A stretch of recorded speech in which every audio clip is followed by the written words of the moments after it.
Good day, everyone. Welcome to lecture number 16 of this course on computer organization and architecture. In this particular lecture, we will start the high-level overview of the concepts related to digital logic. So we will discuss what are switching networks, what are the transistors, and how logic gates are created using the Okay. transistors. Now, if we go back to the previous lectures, the previous content, what we learned, that at the top we have a higher level language program. Okay. And we convert that program into assembly format using a compiler. Fine. And assembly program or assembly language that we have studied in this course is RISC-V instruction set architecture. So yes, RISC-V assembly language. Then from here we move to converting assembly language into machine language. And that is done with the help of an assembler. Now up to this point, if you could see that all the instructions in machine language program that we got from converting an assembly program into a machine language program using an assembler, it contains instructions that belong to RV32I instruction set architecture, RISC-V instruction set architecture. So this portion, if we see, this is the software specific.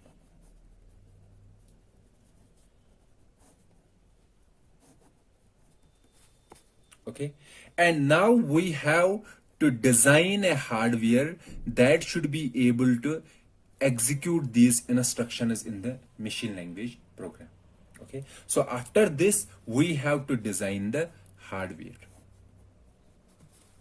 And this RV32I, this instruction set architecture acts as an interface between the software and the hardware. Okay, this interface here is our RISC-V instruction set architecture. So we are done with this portion, converting higher level program to machine language program. We have also discussed this interface, that is RISC-V instruction set architecture. Okay, now remains the designing of an hardware. Designing of a hardware. Okay, or we can say the implementation of our architecture. What was the architecture? RISC-V instruction set architecture implementation, or this implementation is also called a microarchitecture, or we have also named it as an organization.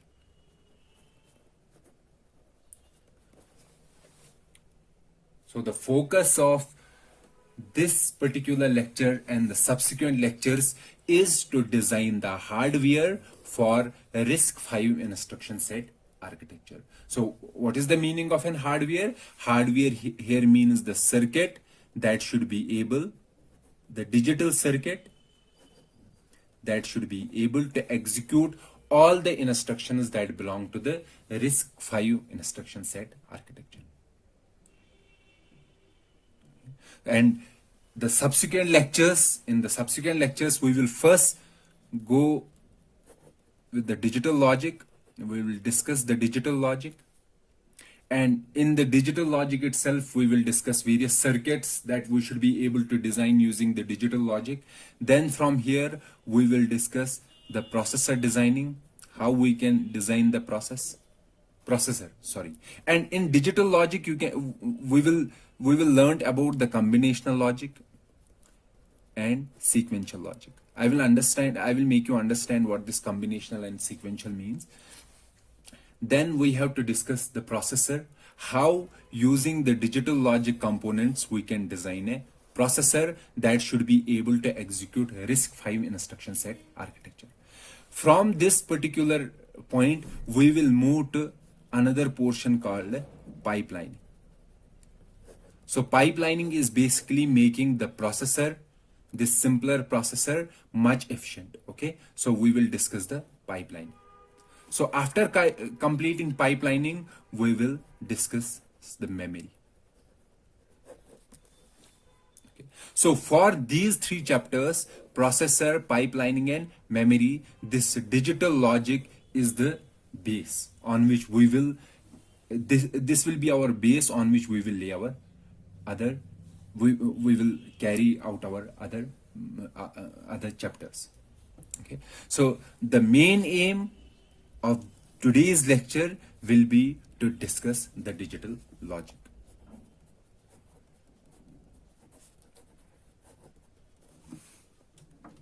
Okay. And in the digital logic chapter, in this particular lecture and the subsequent 1 or 2 lectures, we will discuss various gates, how we can design registers, and how we can design memories. Okay, so that this particular portion will be the focus of today's lecture and subsequent 1 or 2 lectures. And we know that you already have might have done a course in digital logic. So today's course will be a just high level overview.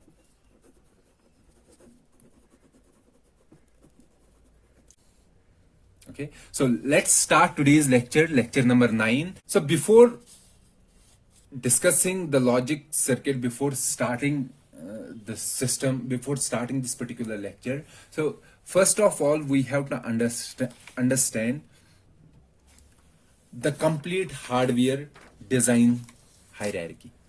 Okay, so here I have made the complete hardware design.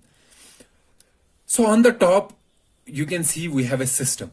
So we have to design a system. What is our system here? Our system here is our processor. So we have to design a processor. Okay, and for designing a processor, we start from switching networks. Switching networks here means the switches, because the basic building block of any digital logic circuit is the switch. Switch means which can turn on and off. So using a switch, using a switching network, we combine these switches, different switches together to implement some logic. For example, A and B. If you have to implement A and B, then you can design an AND gate. Basically, AND gate is the combination of different 4 or 5 switches together to form an AND gate. So the basic building block is the switch or the switching network. From this switching network, we design our logic, we design the registers, and then we move upwards, and at the end, we will have a complete processor. So if you can see that in this complete flow, in this flow graph, okay, in this design graph, in this hierarchy, we have to discuss each element separately. And the focus of today's lecture will be to discuss the switching networks. Okay, so after completing switching networks, we will move to designing of logic and designing of registers, and then we will go further up in the hierarchy, and at the top we will have our modern system. Okay, so let's start with the switching networks. So the first part of this course, part of this lecture will be to discuss about the switch, what is a switch, and how we can combine different switches together to form a network to implement the logic. So let's start with the switch.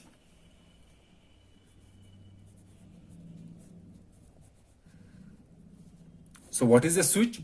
Switch is basically a circuit that can be either turned on. On means current flows, or off. Off means no current flow. This is the symbol of a switch. Okay, this is a simple definition of a switch, that which can be turned on and off. And in our logic, in our digital systems, transistor acts as a switch. So we can say that the basic element, basic building block of any design, of any circuit is this transistor, of any digital system is this transistor. Okay, so the first thing that we will discuss is to discuss the basic building block of the transistor. How we will, the first thing will be to discuss this transistor, the structure of the transistor, and how it acts as a switch, this transistor. Okay, so let's discuss about the transistor. So you may be well aware that all the transistors are made of silicon, because silicon is a semiconductor, and we dope this silicon either with group third elements,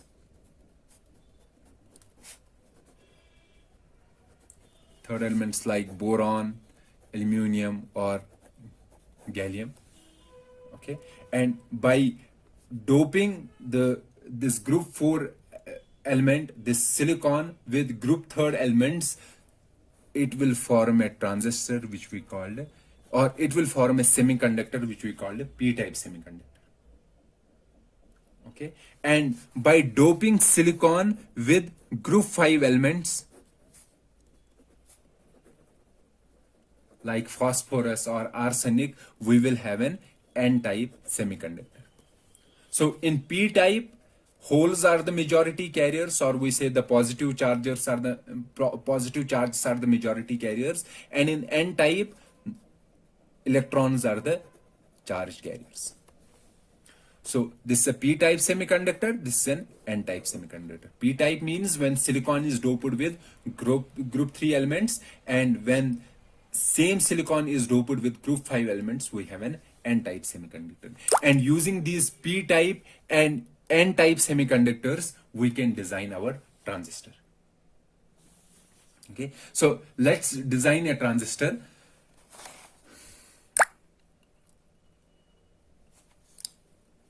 So we have two different types of transistors. You may be well aware about the transistors. We have a p-type transistor and we have an n-type transistor.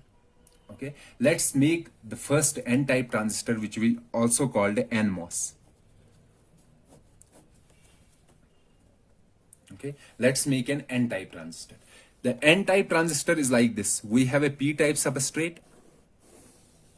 This is complete p-type. And in this p-type, we have two wells of n-type. So this is n-type material here embedded, and this is n-type embedded. Okay, the remaining is all p-type. So these are n-type. These two small wells inside a p-type. And on top of that, we have a gate.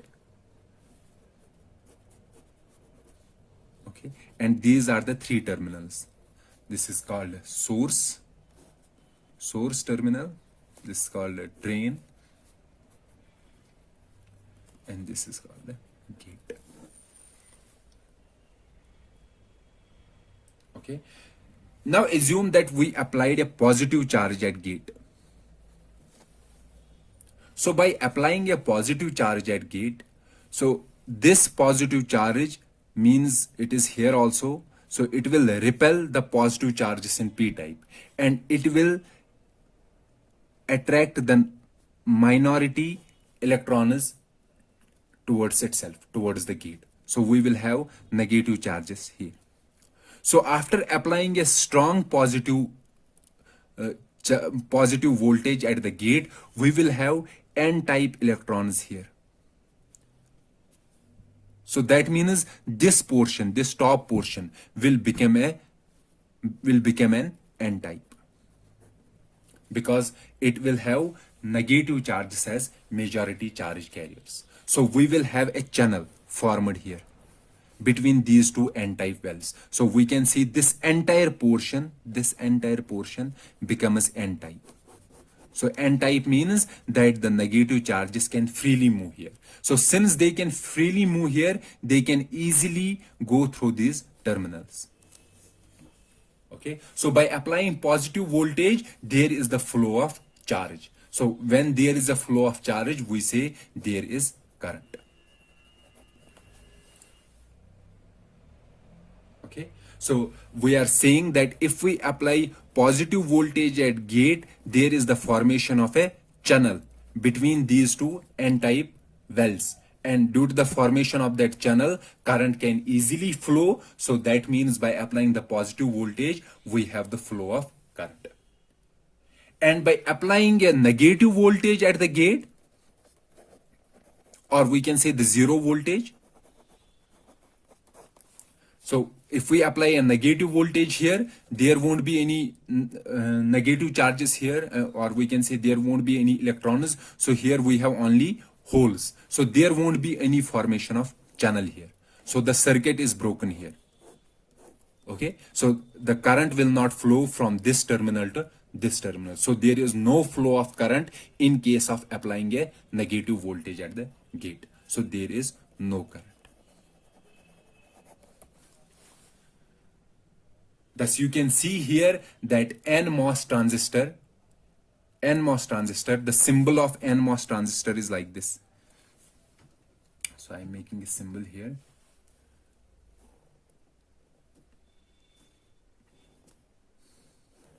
This is our drain, this is our source, and this is our gate. So thus applying a positive voltage, this is for an n-type transistor. Applying a positive voltage at the gate, it makes the transistor to conduct. So we have charge flowing, or we can say the current is simply flowing from source to drain. So there is the formation of this circuit. And by applying a negative voltage or zero voltage at the gate, there is no channel formation here. So current won't flow from one point to another point. So we can see that here our transistor can act as a switch. Okay, switch means that at one particular point of time it will allow current to pass, at the another time it won't allow current to pass. So we can use this transistor as a switch. So this was the example, this was the design of an n-type transistor, which we called NMOS. So let's do the same with the p-type transistor, which we called PMOS. Let's make a PMOS here. So the PMOS will be, it will have, instead of an n-type, p-type substrate in NMOS, we have an n-type substrate. And in n-type substrate, we have two small wells embedded, which are of p-type. And similarly, we have source terminal and drain. And here we have our gate terminal. By applying positive voltage at gate, okay, if we apply a positive voltage at gate,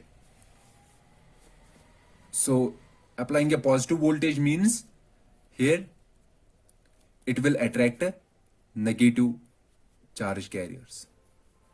Okay, so attracting a negative charge carriers, here is our p-type, there won't be any flow of current because there is no free channel from one p-type to another p-type. The charge carriers cannot easily flow from this p-type to this p-type. However, if we apply a negative voltage means that from this n-type substrate, it will attract positive carriers. So we can see there is a formation of channel. This becomes a complete p-type. Complete p-type means positive chargers are the majority carriers. So the positive charges can easily flow from this point to this point, or we can see they can easily flow from one terminal to another terminal. So the flow of charge from one terminal to another terminal means there is the flow of current. Okay, so the symbol of a p-type transistor is like this. We have a drain, we have source, and we have gate.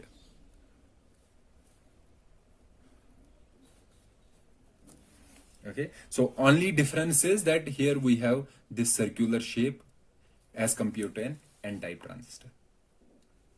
So here it says if we apply a positive voltage, the transistor acts in off mode. If we apply a negative voltage or zero voltage at the gate, transistor conducts. Okay, so the p-type and n-type transistors, so we can use them as a switch. Switch means we can connect this, or we can see that, let's suppose we have two wires here. We will embed a transistor here.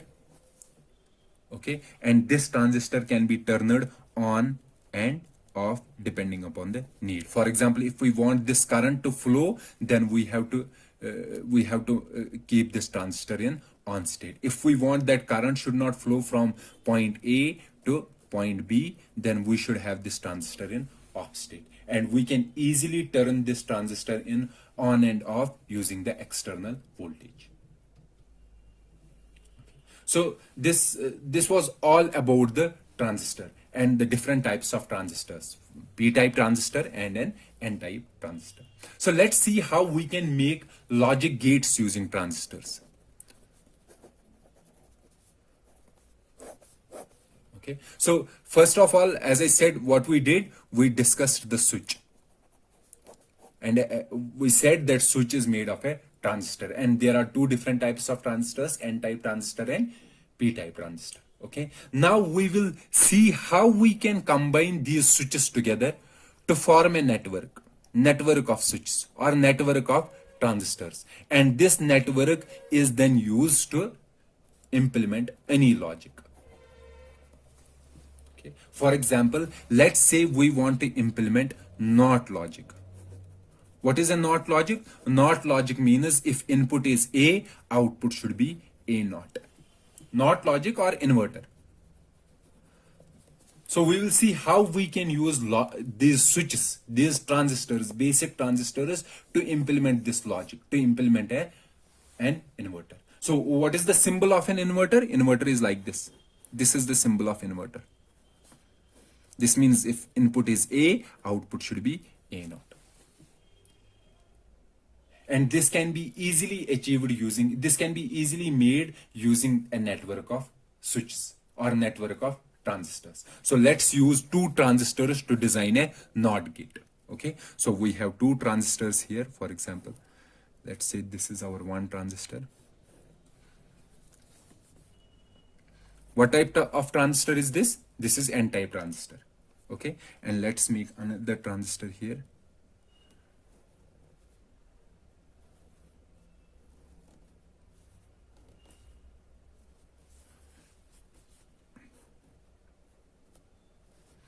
What type of transistor is this? This is p-type transistor. This is n-type transistor. This is p-type transistor. And let's see, say here we are connecting a voltage. This is a voltage source here at this terminal, at this source terminal of p-type transistor. And the drain terminal of n-type transistor is connected to earth. So this is our transistor 1. This is our transistor 2. So transistor 1 is n-type and transistor 2 is p-type. Let me make this diagram here again.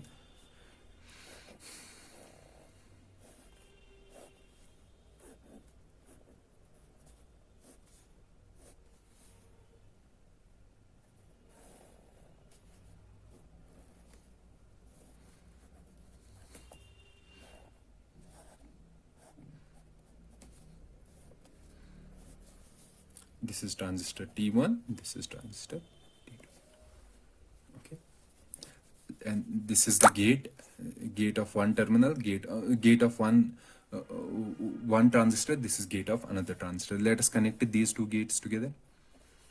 Okay, and from here, let's make another connection. Let's see, here we have A. Okay, this is our input, and here we will get our output, which will be A naught. Let's see this circuit is right or not. Okay, so we are saying that inverter should do, if A is 1, A naught should be 0. or we can say A is positive voltage, A naught should be 0 voltage. If A is negative voltage, negative or zero voltage, okay, let's say A is 0. So A has two possibilities, 1 or 0. 1 means positive voltage, 0 means 0 voltage, or we can say negative voltage. Okay, let's see what is A bar, what is the output. Let's say A is positive. When A is positive, okay, that means which transistor will conduct in case of a positive voltage. N type will conduct, N type will be an on state, and P type will be an off state. So transistor 2 will be an off state, it won't conduct, so there won't be any connection here. Okay, there won't be formation of any channel. So T2 is an off state and T1 is an on state. On state means these two are connected, these two terminals. So there is the formation of channel from source to drain. Since there is a formation of channel, okay, so this terminal is connected to ground. So whatever the voltage is here, it will become 0 because it is connected to ground. So our output will be 0. So having a positive voltage as input, output will be 0 because this terminal will get connected to the ground and ground makes its voltage as 0. So the output will be 0. Now if input is 0 voltage or negative voltage, 0 at the time of a negative voltage or 0 voltage, N type will be an off state and P type will be an on state. So transistor T1 will be an off state. That means there is no formation of circuit here. No current, no current will flow from this point to this point. Okay. However, transistor 2 will be an on state. On state means these two are connected with each other. So there is a formation of channel. What is the voltage here? VCC. Since voltage here, we have some voltage applied, the same voltage will be here also. Same voltage, the voltage at this terminal, this source terminal will be same here. So at output, we have the voltage is VCC. Or we can say when input is 0, output is some voltage. Some voltage means 1. Okay. So we can see that this switching network acts as an inverter. When A is positive or A is some voltage, applying some voltage, positive voltage, the output is 0.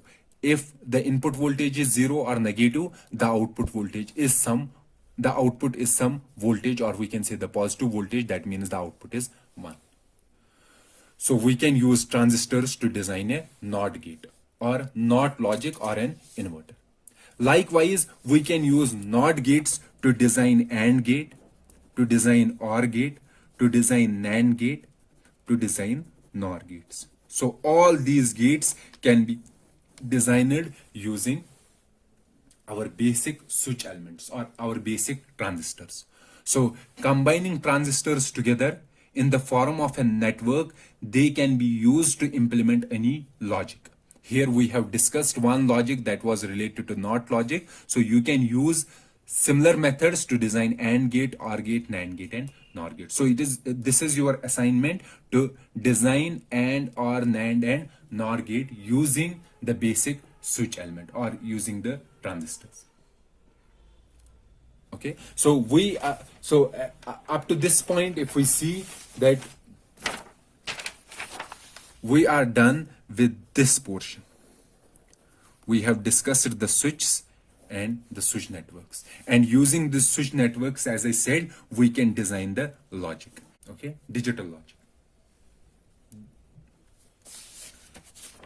So digital systems, our digital systems, they are made of two different types of circuits.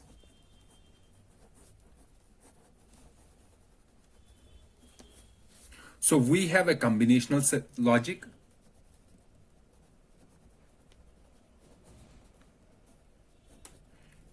and we have a sequential logic. Or we can say our logic has two different types of circuits. Logic circuits are of two types. One is the combinational logic, another is sequential logic.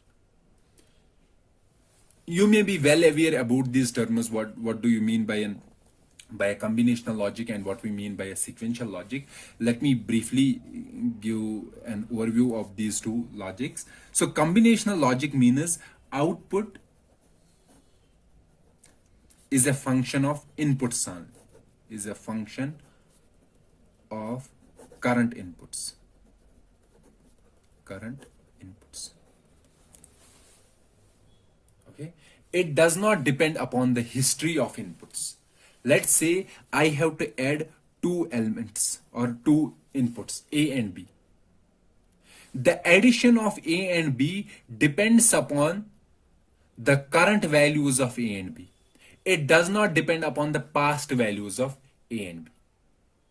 Okay, so this operation, addition of A and B, can easily be achieved with the help of combinational logic, because the output depends upon the current inputs. So the circuits to add A and B, those belong to the combinational logic. So combinational logic includes those circuits, those logic circuits where the output is a function of current inputs.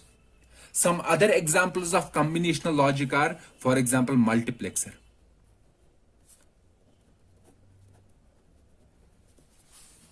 Okay. Decoder, encoder, multiplier, adder, subtractor. These different logic circuits are an example of combinational logic.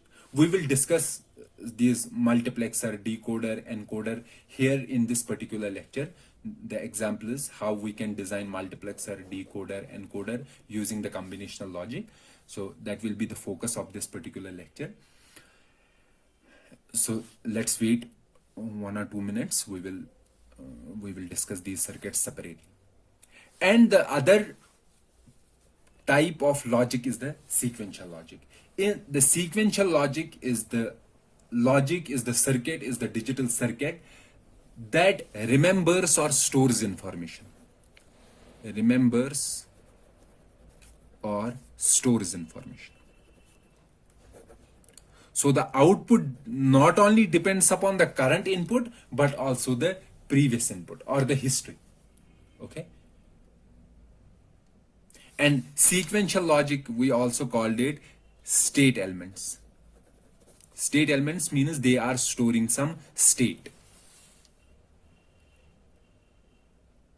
And the example of sequential logic include memory circuits or registers.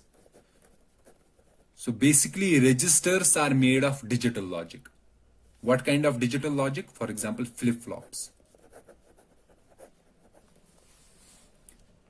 They are the logic elements, digital logic.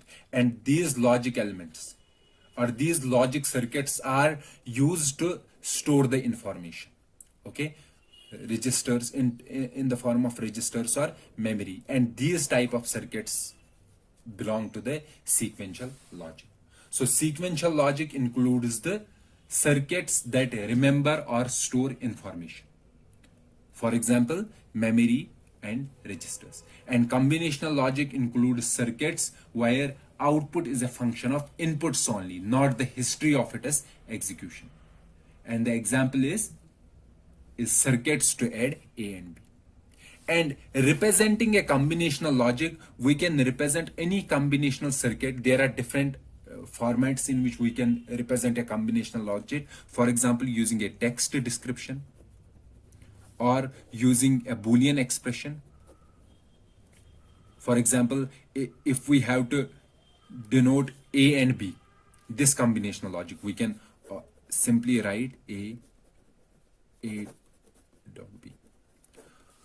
Or if we have to represent A or B, so we write A plus B. Likewise, any combinational logic can be represented using a Boolean expression, or we can represent it using a truth table, or simply using a circuit diagram. And you have learned in your digital logic course that how truth table can be converted into Boolean expression, the minimum sum of products or sum of products Okay, you may have discussed about the Karnaugh maps.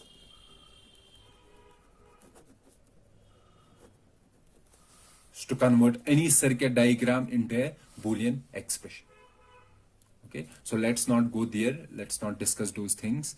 This complete is the part of digital logic course, if you have to go in great detail. So let's discuss some of the circuits that belong to the combinational logic. Okay, first we will discuss some circuits that will be required in our processor designing, both in combinational logic and in sequential logic. First we will discuss some of the circuits that belong to the combinational logic, then we will move to the sequential logic. So the first circuit that we will discuss is the multiplexer.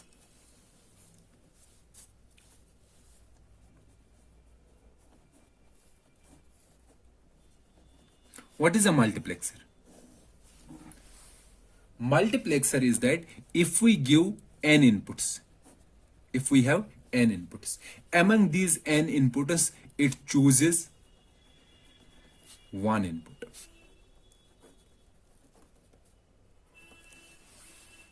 For example, and the symbol of the same is multiplexer is, this is the symbol of multiplexer. It takes inputs, these are its inputs, and based on these inputs, it chooses one output. And the choice between these inputs, which input should we choose, this is done with the help of select lines.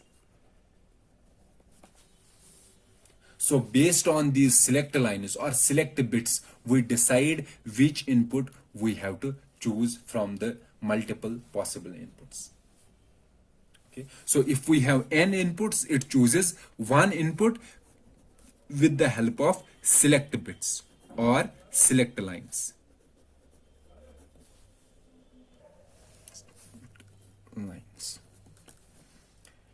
And if there are n inputs, the select lines are log of n. For example, if there are 8 inputs, then select lines are log of 3 to the base, log of 8 to the base 2, that will be 3. So the circuit for same will be, multiplexer will be, these are 8 inputs, input 0, input 1, input 2, input 3, input 7. And this input, the type of inputs that should be chosen to have our output, that is designed by three selector lines, S0, S1, S2. If all are 0, 0, 0, 0, it will choose this one. If one S2, if this is 0, 0, 0, I0 will be chosen. If it is 0, 0, 1, I1 will be chosen. If it is 0, 1, 0, I2 will be chosen. And likewise, if it is 1, 1, 1, I7 will be chosen. So multiplexer is a circuit, is a combinational logic circuit that chooses one output based on that chooses one output using the selector lines from multiple inputs. Okay, and any multiplexer, we can design this multiplexer using the gates, logic gates. Okay, for example, let me give here an example how we can design 4 input multiplexer. Okay, let's say inputs are A, B, C, and D, and these selector lines are, we require 2 selector lines, select 0, 1. Okay, and the circuit for same will be like this. Let me make a circuit. So I'm going little bit fast here because you have learned about these circuits already in your digital course, digital logic course.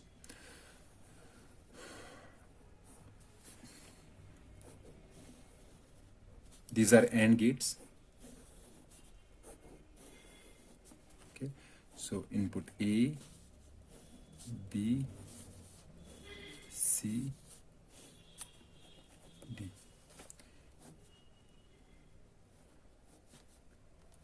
S0, S1 bar, S0, S1, S0, S1 bar, S0, S1. Okay.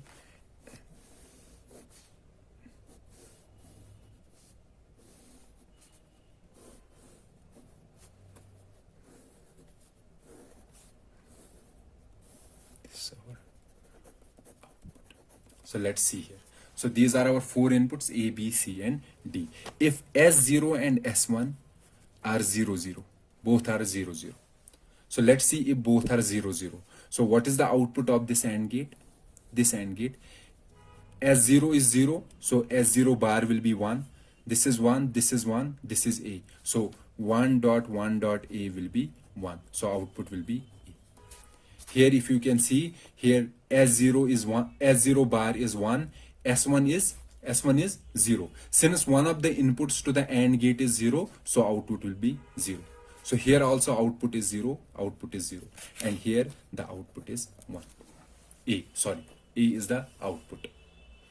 Likewise, if S0 and S1 are 0, 1, then you will see the output is equal to B. If S0 and S1 are 1, 0, output will be C. If S0, S1 are 1, 1, the output will be D. So you see, you can see here that using the AND and OR gates, we can make a multiplexer. Okay. So what is the use of multiplexer? Why we can use a multiplexer? So any example where multiplexer is useful? So multiplexer is useful in case where, so in case where we have to choose, let's say in our RISC-V instruction set architecture, we have RS1, RS2, and immediate. In some instructions, we have both RS1 and RS2, and we need to perform operation between the RS1 and RS2, some operation. Okay. However, in some instructions, instead of RS2, we have to operate RS1 with immediate. Okay. So in some instructions, we require RS1 and RS2, and in some other instructions, we require RS1 and immediate. So we have to choose from RS2 and immediate. For some instructions, we will use RS2, and for some instructions, we will use immediate. So we will have a multiplexer. Okay, the multiplexer has two inputs, RS2 and immediate.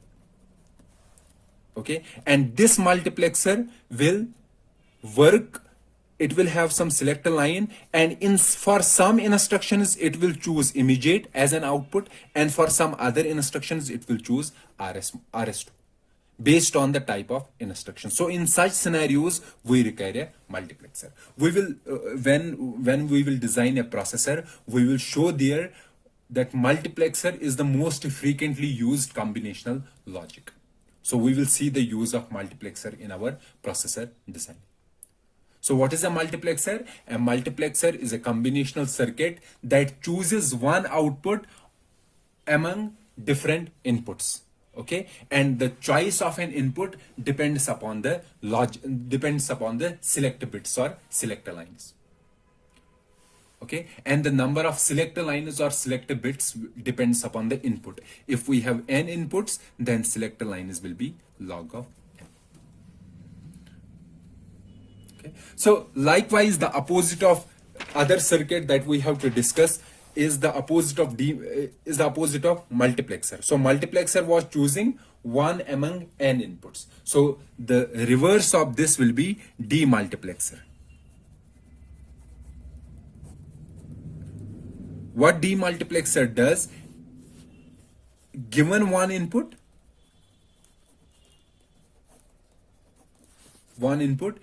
it make it appear on one of the outputs.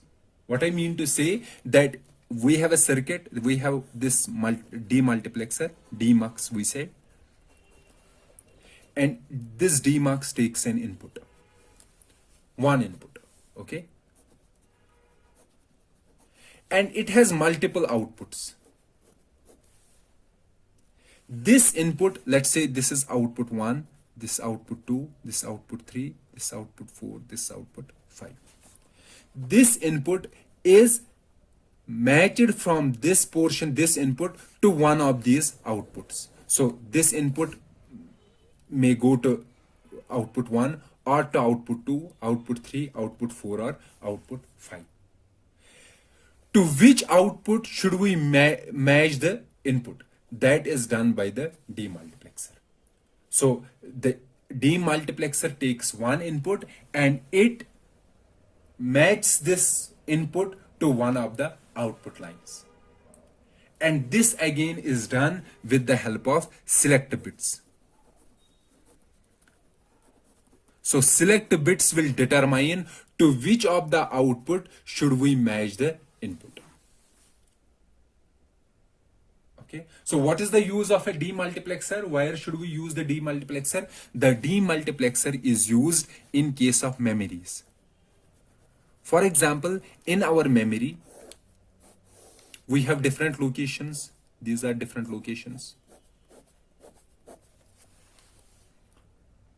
Okay, these are different locations. To access the memory, we require an address. And that address points to one of the location in memory. So instead of directly sending the address to the memory, we have a demux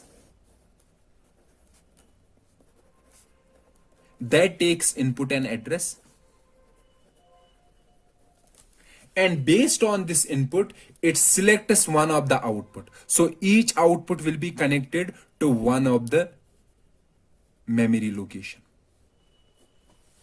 Okay. So based on the address it selects one of the output. So it sees the address. What is the address? And based on this address it selects one of the output. That means one of the memory cell, and from this memory cell it will get the data. Okay, so this is the use of demux. So what is a demux or demultiplexer? Demultiplexer takes one input and it chooses this, and based on this input it chooses one of the output. Okay, and it uses the same logic as we have for the multiplexer. So you will design a demux.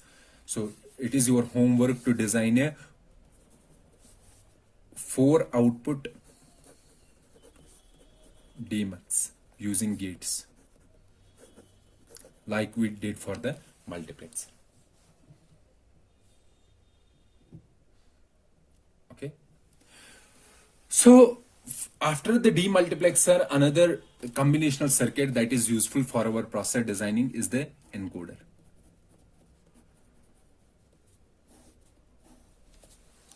What is an encoder? Basically, encoder is a circuit that encodes, or we can say that gives an address to an input, or to choose an input. What I mean to say that if the encoder will be like this. If we have this is encoder, and let's say this encoder is taking 4 inputs. Input 1, input 0, 1, 2 and 3. Okay. If input 2 is active, encoder output has, so first thing that you have to understand, encoder has n inputs and the output is log of n. Because using n bits, using log of n bits, we can easily denote n inputs. Okay, so if we have 4 inputs, output will be 2 bits, or we can say log of 4 is equal to 2. So basically, encoder always assumes that only one of the input is active. So Which input is active? It gives us the address of that particular input. Let's say input 2 is active. Okay, the output will be 1 0. However, if 3 is active, the output will be 1 1. If 0th is active, the output will be 0 0. And if I1 is active, output will be 0 1. So the encoder gives the address of an input that is active.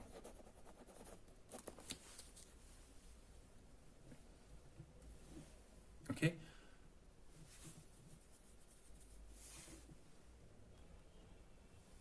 So the encoder assumes that I have different inputs, and based on the active input, it gives the address of that active input, that particular input. And it assumes that at a time only one input is active. And which input is active? That comes at output at the encoder. And the opposite of encoder is the decoder.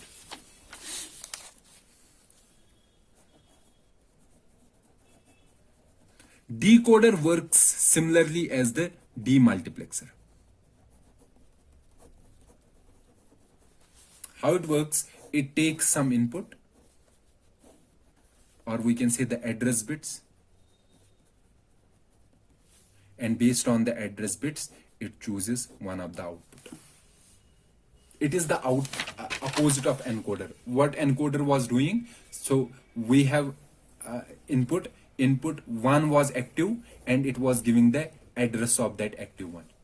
Now the opposite is, we are giving the address and it is giving the input that it belongs to. Okay, if the address is 1 0, it will activate I2. If the address is 1 1, it will activate I3. So it is the out. So the decoder is the opposite of an encoder. It takes address bits as an input, and based on these address bits, it chooses one of the output.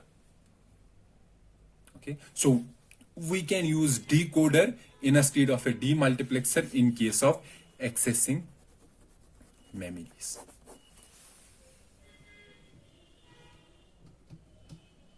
Okay, so this was all about the different combinational circuits that we are going to use in our processor designing. So there are hundreds of combinational circuits. So we won't go to discuss each combinational circuit. You can easily understand all the combinational circuits. And as I said, that for greater detail, for greater discussion related to these combinational logic, you have to take the digital logic course.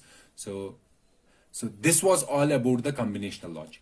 So I hope you understood the combinational logic. What is the combinational logic? The combinational logic is when output depends upon the current inputs, not the previous inputs or the past history of those inputs.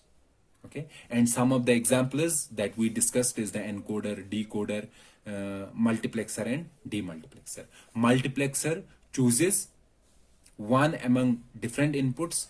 Demultiplexer matches an input to one of the output. Encoder encodes the address of an input, active input, and decoder decodes the address into the particular output. So these were the different combinational logics that will be very useful for our subsequent lectures.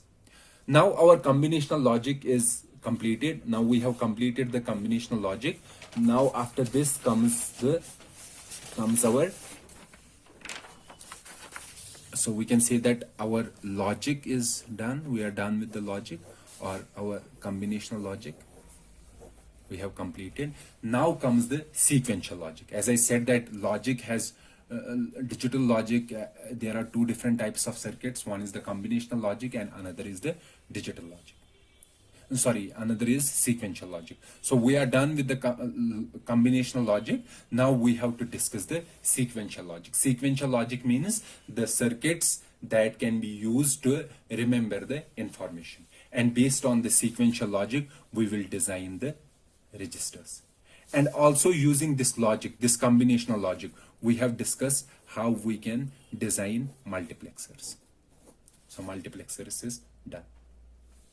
And the same logic can be used to design the comparators. Comparators means comparing two different inputs.